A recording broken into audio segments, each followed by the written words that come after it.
Hello everyone, কেমন আছো তোমরা সবাই? এদিকে আমরা সবাই রেডি হয়ে বেরিয়ে পড়লাম আমার দিদিবাড়ি যাওয়ার উদ্দেশ্যে। দিদি অনেক দিন আগে আমাদের সবাইকে একসাথে নেমন্তন্ন করেছিল যাওয়ার জন্য, কিন্তু কারো সময় হচ্ছিল না বলে আর যাওয়া হচ্ছিল না। তবে একটা ছুটির দিন দেখে আমরা সবাই মিলে বেরিয়ে পড়লাম দিদিবাড়িতে। আর এদিকে বাবান অনর কোলে বসে একটু দুষ্টুমি করছিল। তারপরে আমরা পৌঁছে গেলাম দিদিবাড়িতে। আর গিয়ে তো দেখি দিদি কত কিছু রান্না করেছে। অবশ্য আমাদের সেই দিন একটু যেতে লেট হয়ে গেছিলো, কারণ রাস্তায় বাবানের একটু শরীরটা খারাপ হয়েছিল তাই। যাই হোক, তারপর বাড়িতে পৌঁছে গেলাম। আর গিয়ে তো দেখি কত কিছু রান্না, কিন্তু এই গরমে খাবো কী করে সেটাই ভাবছিলাম। তাও সব কিছু একটু একটু করে খেয়েছি, কারণ বেচারি এত কষ্ট করে রান্না করেছে, না খেলেও আবার খারাপ লাগবে। যাই হোক, আর এখানে বাবান তো বসে রয়েছে, সবাইকে দেখছে, নতুন একটা জায়গায় এসেছে।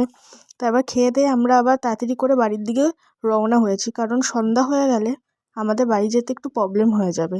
তাই ওদেরকে বাই বাই করে আমরা আবার বাড়ির দিকে চলে গেলাম।